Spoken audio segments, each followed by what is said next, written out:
My coworker spent 3 years harassing me for being a single mom and locked my daughter in a dark closet. I got her arrested. I'm a single mom working as an account manager at a marketing firm. I'd been there 3 years when Lindsay joined our team. She was married with no kids and made it clear from day one that she thought mothers didn't belong in the workplace. She'd roll her eyes when I'd leave at 5 to get my daughter Sophie from daycare. She'd make comments about how parenthood was a choice and shouldn't affect the team. During my first presentation after she joined, Lindsay interrupted to ask if I'd prepared it myself or if I was too busy with mommy duties. Our manager, Erin, just laughed uncomfortably. She started telling clients I might not be available for projects because of childcare issues, even though I'd never missed a deadline. She'd schedule important meetings at 4:45, knowing I had to leave at 5 for daycare pickup. When I'd ask to dial in, she'd say physical presence showed commitment. One time, Sophie got sick at school and I had to leave early. Lindsay sent an email to the whole team about how some people use their kids as excuses to skip work. She actually created a spreadsheet tracking every time I left for anything child-related and presented it at our quarterly review. Erin said it showed initiative that Lindsay was monitoring team productivity. She started leaving parenting articles on my desk about the damage working mothers do to their children. She told the interns I only got promoted because the company needed to meet diversity quotas for single mothers. She'd loudly take personal calls about her amazing child-free vacations while staring at me. She actually asked Erin why the company wasted benefits on dependents when that money could go to bonuses for employees without kids. Then came Take Your Child to Work Day. The company encouraged everyone to participate. I brought Sophie, who was 5 and excited to see mommy's office. She had her little backpack with coloring books and sat quietly at my desk while I worked. Lindsay walked by and told Sophie that her mommy was selfish for making her sit in an office instead of playing with friends. Sophie asked what selfish meant. Lindsay said it meant caring more about money than your child. I told Lindsay to stop, but she said she was just being honest with the kid. During lunch, I took Sophie to the break room to eat. When we came back, Lindsay had moved all my files to say I was being unproductive having a child present. She complained to Erin that Sophie's presence was disruptive even though Sophie hadn't made a sound. Erin asked if maybe I could have Sophie sit somewhere else. I put Sophie in the small conference room with her coloring books and told her I'd be right outside. I could see her through the glass door. I went to the printer for 2 minutes to grab reports. When I came back, Sophie was gone.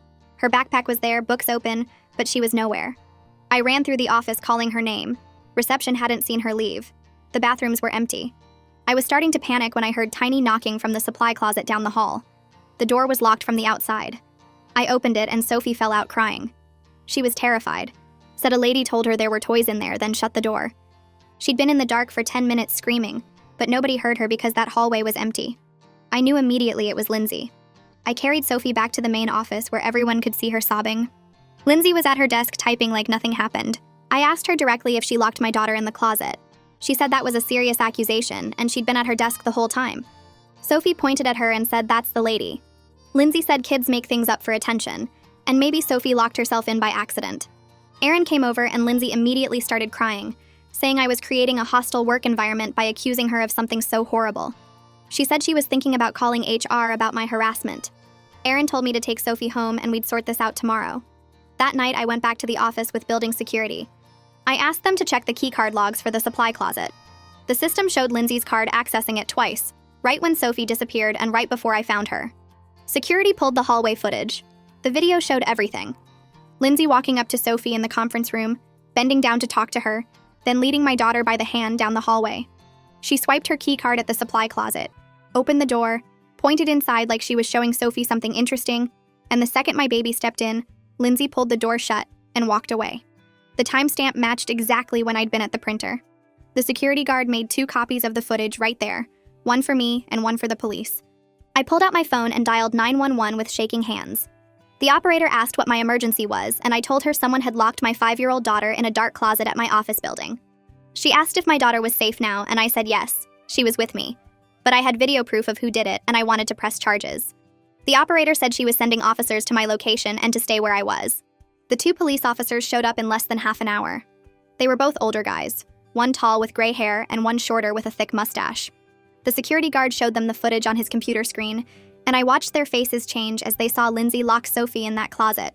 The tall officer asked if he could get a copy of that video, and the security guard handed him the disc he'd already burned.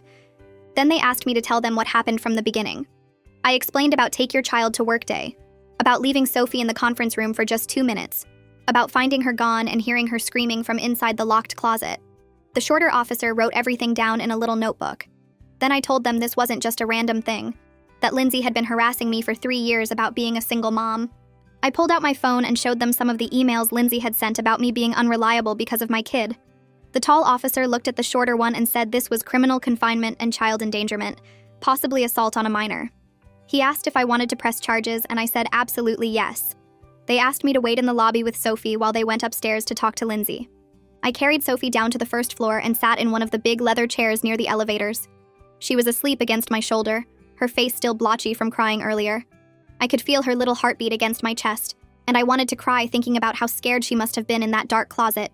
About 15 minutes later, I heard voices coming from the elevator area. Loud voices. Then the elevator doors opened and the 2 officers came out with Lindsay between them. She was in handcuffs.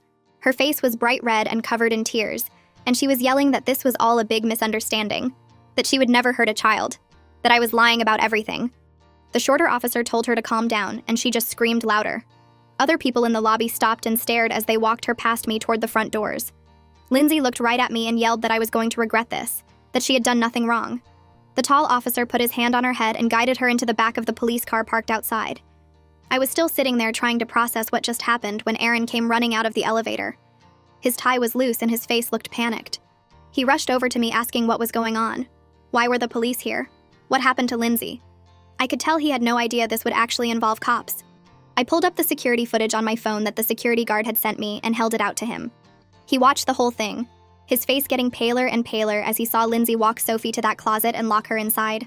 When it ended, he just stood there with his mouth open. He tried to say something about how maybe there was an explanation. Maybe Lindsay didn't mean for the door to lock. I stood up, careful not to wake Sophie, and told him there was no explanation that made locking a 5-year-old in a dark closet okay. I told him I was pressing charges and that he should probably call the company's lawyer, because this was going to be a big problem for everyone who ignored my complaints about Lindsay for 3 years. Then I walked out to my car and went home. The next morning, my phone rang at 8. It was a detective who said he'd been assigned to my case. He asked if I could come to the police station that afternoon to give a formal statement.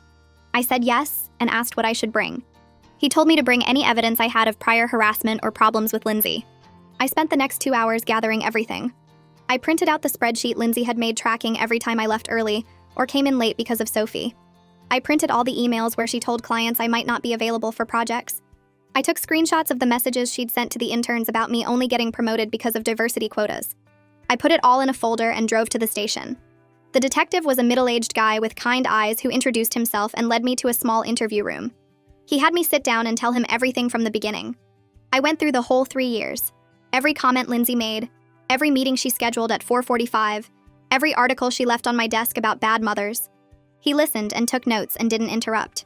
When I finished, he asked if there were other people who witnessed Lindsay's behavior toward me. I gave him the names of the receptionist who sat near our desks and heard Lindsay's daily comments. I gave him the names of the 2 interns Lindsay had talked to about me. He wrote all of it down and said this was really helpful because it showed a pattern of behavior that led up to what happened to Sophie. He said it proved Lindsay didn't just make a mistake. She had been targeting me and my daughter for a long time. That word, targeting, made my stomach hurt. When I got home that afternoon, my phone rang again. This time it was someone from HR asking if I could come in for a meeting the next day. I said I wanted to bring a lawyer, and there was a long pause on the other end. The HR woman said that was fine and asked who my lawyer was. I didn't have a lawyer. I called my friend Lisa, who I'd known since college. She was a lawyer, but she did contract law, not criminal stuff. I told her what happened, and she said she would come to the meeting with me anyway.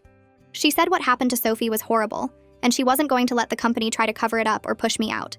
The HR meeting was in a conference room on the 3rd floor. The HR representative was a woman in her 50s who looked really uncomfortable. She had the police report in front of her and a laptop showing the security footage. Lisa sat next to me and introduced herself as my legal representation. The HR woman asked me to walk through what happened on Take Your Child to Work Day. I did, keeping my voice steady even though I wanted to cry thinking about Sophie trapped in that closet. When I finished, the HR woman said the company took this very seriously, and they were conducting their own investigation. Lisa leaned forward and said that was good, but they needed to understand the company was liable for allowing 3 years of documented harassment to continue. She pointed out that I had filed complaints about Lindsay multiple times and Aaron had dismissed all of them. The HR woman's face went even more uncomfortable, and she admitted they had documentation of my previous complaints in my file. She said those complaints had been reviewed by management and deemed not serious enough to warrant disciplinary action. Lisa asked her if she thought locking a child in a closet was serious enough now. The HR woman cleared her throat and said the company was taking immediate action. She told me Aaron was placed on administrative leave while they investigated his handling of my complaints. She said they wanted to offer me paid leave to take care of Sophie and handle the legal stuff with Lindsay's case. Lisa asked about therapy costs for Sophie, and the HR woman said they would cover that too. Lisa pulled out a document she'd prepared and slid it across the table. It was a written agreement that the company wouldn't retaliate against me in any way for pressing charges against Lindsay or for any statements I made during the investigation. The HR woman said she needed to have their legal team review it, but she thought they could agree to those terms. 3 days later, I got a call from the prosecutor's office telling me Lindsay's arraignment was scheduled for that afternoon. I asked if I needed to be there, and the prosecutor said it would be helpful but not required. I went. I sat in the back of the courtroom and watched Lindsay stand in front of the judge in an orange jumpsuit. Her lawyer was a young guy in a cheap suit who argued that Lindsay never intended to hurt Sophie, that she was just trying to play with her and didn't realize the door would lock automatically. The prosecutor stood up and pointed out that the keycard logs showed Lindsay used her access card to open the door, which meant she knew it required a keycard to open from the outside. She knew Sophie would be trapped in there. The judge asked Lindsay how she pleaded, and her lawyer said not guilty. The judge set bail at $50,000 and set a preliminary hearing date for 2 weeks later. Requested Reds is on Spotify now. Check out link in the description or comments. Lindsay's husband was in the front row, and I watched him pull out his phone, probably calling someone about the bail money. I left before they did because I didn't want to see her face again. The news story aired 2 days later. I was making Sophie dinner when my phone started blowing up with texts from coworkers. Someone had leaked the police report to a local news station, and they ran a piece about workplace harassment that ended with a child locked in a closet. They showed the outside of our office building and mentioned the company by name. My mom called asking if I was okay, and if she should come stay with us.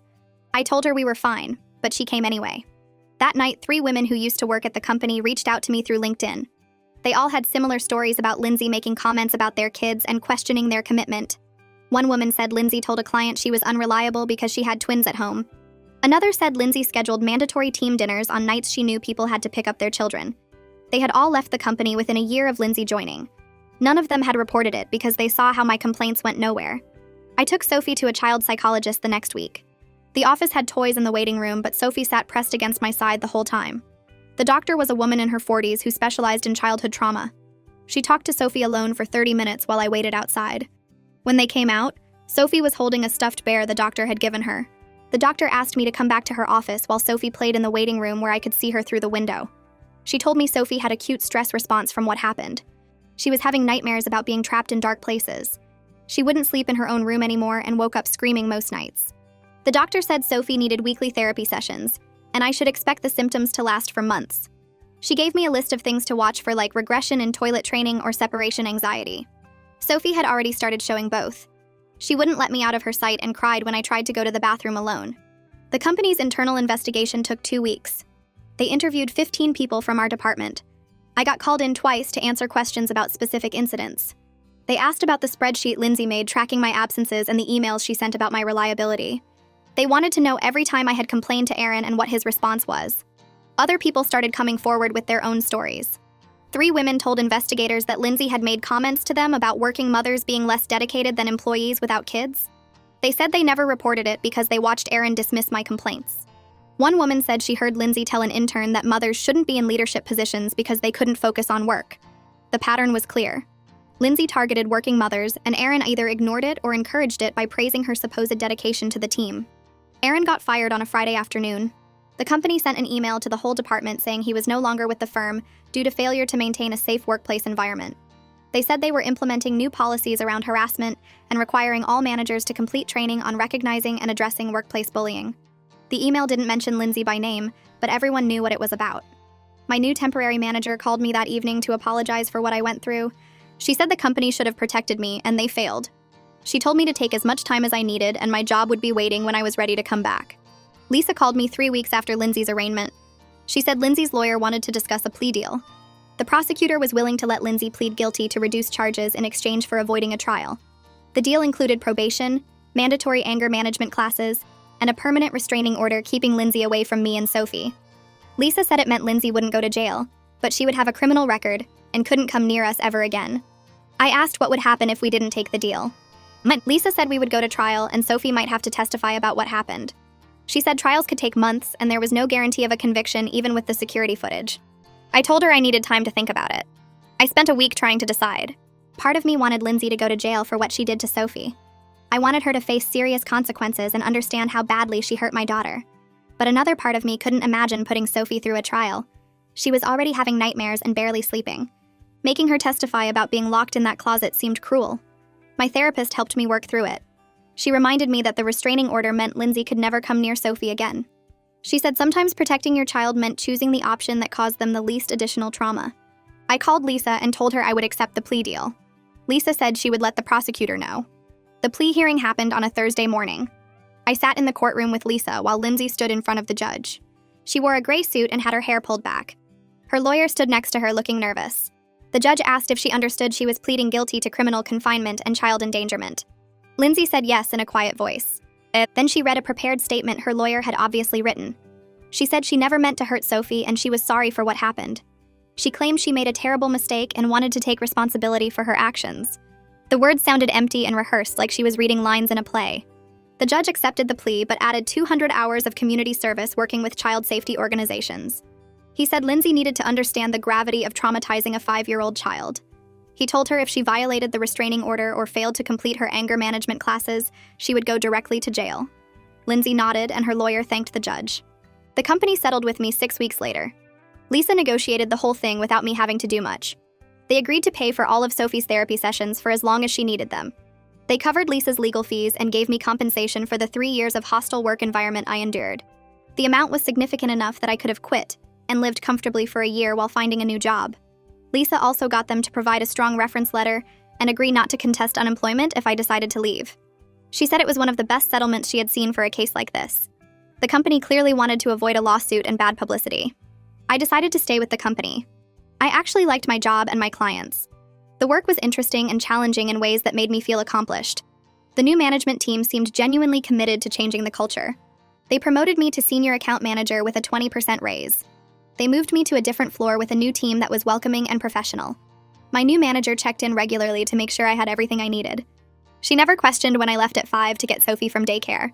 She told me on my first day that she had 2 kids of her own and understood that being a good parent made you a better employee. The team had 3 other working mothers who immediately invited me to lunch. They told me they were glad I stayed and that what happened to me should never happen to anyone. Sophie's therapy sessions happened every Tuesday afternoon. The doctor's office had a playroom where Sophie could work through her feelings using toys and art supplies. After 3 months, the nightmares started happening less often. Some weeks she slept through the night without waking up scared. She began talking about what happened in simple terms that showed she was processing it. She told me the mean lady made a bad choice and couldn't hurt her anymore because she wasn't allowed to come near us. Her doctor said this was good progress and showed Sophie was developing healthy coping skills. She still slept in my bed most nights, but she was starting to spend time in her own room during the day. She played with her toys there and sometimes took naps in her bed. The doctor said we should let her move at her own pace and not rush her back to sleeping alone. 6 months passed and I landed 2 major clients for the company. The first was a tech startup that needed a complete rebrand. I pitched them a strategy that focused on their product benefits instead of just features. They signed a 6-month contract worth more than any account our team had brought in that quarter. The second client was a healthcare company expanding into new markets. I developed their campaign strategy, and they were so impressed they extended the contract for another year. My new manager called me into her office after the healthcare deal closed. She told me I was doing amazing work, and the client specifically requested to work with me on future projects. She asked if I needed anything to make my job easier. I mentioned that sometimes I had to leave right at 5 for daycare pickup and felt bad about it. She looked confused and said leaving at 5 was normal. She told me she had 2 kids and always left by 5:30 herself. She said being a good parent made you better at time management and prioritizing tasks. The other people on my new team were great. 3 of them were working mothers who invited me to lunch during my first week. They shared tips about managing work and kids. One woman brought her daughter to the office sometimes when school was closed and nobody cared. Another had photos of her kids all over her desk and talked about them proudly during meetings. Nobody ever made comments about my parenting or questioned my commitment. When I had to leave for Sophie's school events, my manager just asked me to update my calendar. The team actually celebrated when I told them about landing the tech startup account. They took me out for drinks after work and toasted to my success. Then everything changed again on a Tuesday morning. Sophie's daycare director called me at 9:30. Her voice sounded tight and worried. She said Lindsay had shown up at the daycare asking to see Sophie. The staff recognized her immediately from the photos I had given them when the restraining order was issued. They told Lindsay she needed to leave or they would call the police. Lindsay started crying and said she just wanted to apologize to Sophie for what happened. She said she had been going to therapy and realized how much she had hurt us. The director told her that didn't matter because there was a legal order keeping her away from both of us. Lindsay refused to leave the parking lot. She sat in her car watching the playground where the kids were playing outside. The director called the police and kept all the children inside until officers arrived. 2 patrol cars showed up within 10 minutes. Lindsay was still sitting in her car when they approached her. She got out and tried to explain that she just wanted to make things right. The officers checked the restraining order in their system and told her she was under arrest for violating it. She started sobbing and saying this wasn't fair. They handcuffed her and put her in the back of the patrol car. The director called me after Lindsay was taken away and assured me Sophie never saw her. She said the staff handled everything perfectly, and Sophie was safe inside playing with blocks the whole time. I got a call from the prosecutor's office that afternoon. He told me Lindsay had violated a court order and would face serious consequences. He said the judge took restraining order violations very seriously, especially when children were involved. Lindsay's hearing was scheduled for the next week. The prosecutor said he would push for jail time since she had deliberately gone to my daughter's daycare, despite knowing she was legally forbidden from coming near us. He asked if I wanted to provide a victim impact statement. I said yes. At the hearing, Lindsay stood before the judge looking terrible. Her hair was messy and she had dark circles under her eyes. Her lawyer tried to argue that she was genuinely remorseful and just wanted closure. The judge cut him off and said the restraining order existed for a reason. He said Lindsay had already traumatized a child, and now she was continuing to harass the family. He sentenced her to 60 days in jail. Lindsay started crying and her lawyer asked for probation instead. The judge said no. He said maybe 60 days would teach her that court orders were not suggestions. The bailiff led her away still crying. I felt relieved watching her go. She had finally faced real consequences for her actions. The company reached out to me a month later about developing new workplace policies. They wanted my input on preventing harassment and creating a better environment for working parents. I met with the head of HR and 2 executives. They asked me to describe everything that had happened with Lindsay and what warning signs were missed. I told them about the 3 years of comments and how my complaints were dismissed. I explained how Aaron had actually praised Lindsay for tracking my parenting-related absences. They looked uncomfortable hearing all of this laid out. The HR director said they wanted to make sure nothing like this ever happened again. They asked if I would help write new policies around harassment reporting and family-friendly scheduling. They also wanted me to train managers on recognizing subtle discrimination patterns. I agreed because I didn't want any other parent to go through what I had experienced. We spent weeks developing the new policies. They included mandatory harassment training for all employees. Managers had to document any complaints immediately, and HR would investigate within 48 hours. The company also implemented flexible scheduling options for parents and stopped scheduling important meetings after 4:30.